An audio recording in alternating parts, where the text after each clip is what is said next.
AP Telangana తరహాలో కేరళలోనూ free bus సర్వీసులు పెట్టారు. మహిళలకు ట్రాన్స్జెండర్లకు టిక్కెట్లు లేవు. అంతా బాగానే ఉన్నా కేరళ ఆర్టీసీ మాత్రం నడవని పరిస్థితి వచ్చింది. డబ్బులు చెల్లించకపోవడంతో బంక్స్ వారు డీజిల్ ఇవ్వడం లేదు. రిపేర్స్ వస్తే స్పేర్ పార్ట్స్ కొనలేక బస్సులు డిపోలకే పరిమితమవుతున్నాయి.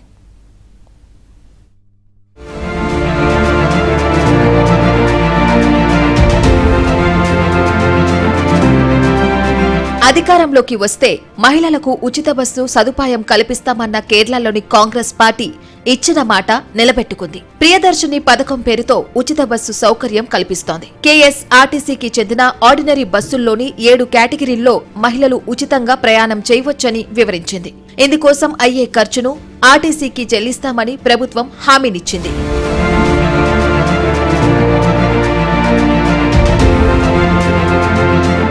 రోజుకు 2 కోట్లు ఖర్చు పెడితే స్కీమ్ అమలు చేయవచ్చని తొలుత భావించింది కేరళ ప్రభుత్వం. అయితే రోజుకు ఫ్రీ బస్ అమలు కోసం 4-5 కోట్లు ఖర్చవుతున్నాయి. దీంతో కొత్త బస్సులు కొనలేమని చేతులెత్తేసింది. ముందుగా డబ్బులిస్తే తప్ప ఆర్టీసీ బస్సులకు డీజిల్ పోయలేమని బంకులు, చమురు సంస్థలు తేల్చి చెప్పాయి. క్యాష్ అండ్ క్యారీ సిద్ధాంతాన్ని అమలు చేస్తున్నాయి.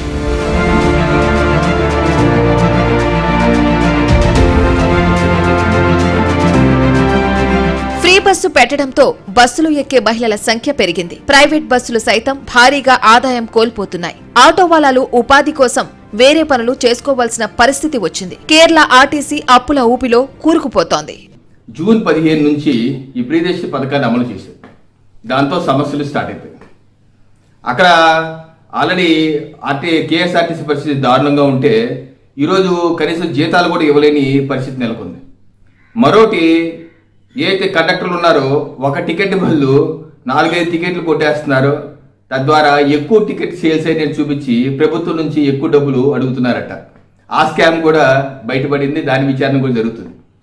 దీనికి తోడు కర్ణాటక స్టేట్లో ప్రైవేట్ రోడ్ ట్రాన్స్పోర్ట్ కూడా ప్యారల్గా నడుస్తూ ఉంటుంది.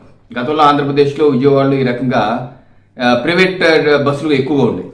ఆ రకంగా ఈ రోజు కూడా కేరళలో ప్రైవేట్ బస్సులు శాతం ఎక్కువ. అయితే ఎప్పుడైతే ఇది ప్రియదర్శిని పథకాన్ని అనౌన్స్ చేసి ప్రభుత్వ రంగ సంస్థ అమలు చేస్తున్నారో దాంతో ఆ ప్రైవేట్ ట్రావెల్స్ అందరూ ధర్నాకి దీక్షలు దిగారు. వారి యొక్క ఆదాయం గండిపడుతుంది. ఒక్కో బస్సు నెలకి 3,000 నుంచి 4,000 వరకు నష్టపోతున్నాం, మాకు ₹1,00,000 వరకు ఇవ్వాలని చెప్పి వాళ్ళు ధర్నా చేస్తున్నారు.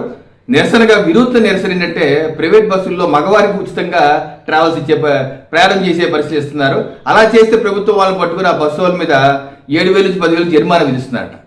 సో ఇటువంటి అస్తవ్యస్త పరిస్థితి నెలకొంది. సకాలంలో జీతాలు ఇవ్వలేకపోతోంది కేరళ ఆర్టీసీ. పెన్షన్లు సైతం చెల్లించలేకపోవడంతో కేరళ ఆర్టీసీపై పెన్షనర్లు కేసులు వేశారు. దీంతో ఆర్టీసీ అధికారులు కోర్టుల చుట్టూ తిరగాల్సి వస్తోంది. మరోవైపు ప్రభుత్వం పొదుపు చర్యలు చేపట్టడంతో ఆర్టీసీకి ప్రభుత్వం నుంచి నిధులు అందడం లేదు. ఉచిత టికెట్లకు అయ్యే ఖర్చులను వెంటనే చెల్లించాలని కోరుతున్నా ప్రభుత్వం ఆలస్యం చేస్తోంది. అందుకే 100 రోజుల తర్వాత స్కీంపై సమీక్ష నిర్వహిస్తామని కేరళ సర్కార్ తెలిపింది.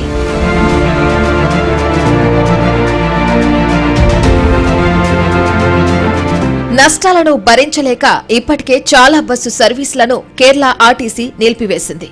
రద్దీ లేని ప్రాంతాల్లో చాలా వరకు సర్వీసులను ఆపేశారు. దీంతో జనం గగ్గోలు పెడుతున్నారు. ఆర్టీసీకి చెల్లించాల్సిన డబ్బులు ప్రభుత్వం వెంటనే ఇవ్వాలని డిమాండ్ చేస్తున్నారు. జూన్ 15 నుంచి ఫ్రీ బస్ అమల్లోకి వచ్చింది. నెల రోజులు కూడా కాకుండానే పథకాన్ని అమలు చేయలేమంటూ కేఎస్ఆర్టీసీ చెబుతోంది.